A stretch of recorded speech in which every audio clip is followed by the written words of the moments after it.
धुळे शहरातील पाचकंदील परिसरामध्ये धुळे शहर वाहतूक शाखेचे पोलीस कर्मचारी सतीश फुलपगारे आणि दीपक सेंगदाने हे पेट्रोलिंग करत होते। त्यावेळी त्यांनी त्यांची पोलीस गाडी रस्त्याच्या बाजूला उभी केली होती। याच वेळी एक गाडी भरधाव वेगात आली। त्या गाडीने पोलिसांच्या गाडीला धडक दिली। धुळे तालुक्यातील सडगाव येथील रहिवासी असलेला सोपान पाटील हा गाडी चालवत होता, शिवाय तो मद्यधुंद अवस्थेत होता। त्याच स्थितीत त्याने गाडीला जोरदार धडक दिली। त्यानंतर त्याला जाब विचारण्यासाठी पोलीस त्याच्या दिशेने धावले। त्यावेळी त्या मद्यधुंद अवस्थेत असलेल्या सोपान पाटील याने कुठलाही विचार न करता सतीश फुलपगारे आणि दीपक शेंगदाने या दोघा पोलीस हवालदारांना शिवीगाळ केली। तो तेवढ्यावरच थांबला नाही, तर त्यानं त्या दोघांच्या अंगावरही हात घातला। दोघांच्याही कानशिला त्याने लगावली।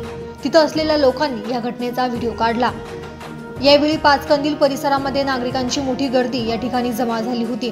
पोलीस कर्मचारी त्याची समजूत काढण्याचा प्रयत्न करत होते, मात्र तो काही ऐकण्याच्या परिस्थितीत नव्हता। तो पोलिसांना शिवीगाळ करत त्यांना मारहाण करत होता। त्यानंतर त्याला पकडून घेऊन जाण्यात आले। त्यावेळी त्याने पोलीस अधीक्षक कार्यालयाच्या आवारात असलेल्या सामानाचीही तोडफोड केली। मोठा राडा यावेळी पाहायला मिळाला। त्याच्या विरोधात आता पुढील पोलीस कारवाई करीत असल्याची माहिती पोलिसांनी यावेळी दिली आहे। ब्युरो रिपोर्ट, दैनिक भ्रमर, धुळे।